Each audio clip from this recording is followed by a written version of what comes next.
கருப்பு படத்துக்கும், parking director Ramkumar Balakrishnan direct பண்ணி எஸ்டிஆர் நடிக்க போற எஸ்டிஆர் 49 படத்துக்கும், பிரதீப் ரங்கநாதன் நடிக்கிற கீர்த்தீஸ்வரன் டைரக்ட் பண்ற இவர் வந்து யாருன்னா சுதாகர் ஏடி இந்த படத்துக்கும், மலையாளம்ல பல்டின்ற படத்துக்கும், கார்த்திக் டைரக்டர் தமிழ் டானாக்காரன் டைரக்ட் பண்ற படத்துக்கும், எஸ்கே குட் நைட் டைரக்டர் இவங்க 2 பேரும் சேரப்போற எஸ்கே 24க்கும், ரெமோ டைரக்டர் பாக்கியராஜ் கண்ணன் டைரக்ட் பண்ணி ராகவாலன்ஸ் நடிக்கிற பென்ஸ் படத்துக்கும்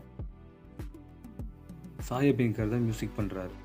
அது மட்டும் இல்லாமல் அல்லு அர்ஜுனோட 22வது படம், அட்லியோட 6வது படமான இன்னும் பேர் வைக்கப்படாத இந்த சன் பிக்சர்ஸ் தயாரிக்கிற படத்துக்கும் சாயபேங்கர் தான் மியூசிக் பண்ணுறாரு. இவர் மியூசிக் பண்ணி இன்னும் ஒரு படம் கூட ரிலீஸ் ஆகாத நிலையில் இவர் பண்ண ஆல்பம் சாங் மேலே இருக்க நம்பிக்கை வச்சு இத்தனை படங்கள் கொடுத்துருக்காங்க. இவர் பண்ண போகிற மியூசிக் எப்படி இருக்கிறத படம் ரிலீஸ் ஆனோன்னு தான் நம்ம தெரிஞ்சுக்க முடியும். ஸோ இது போன்ற சினிமா செய்திகளை நீங்கள் பார்க்குறதுக்கு இந்த சேனலை சப்ஸ்கிரைப் பண்ணுங்கள். தேங்க்யூ.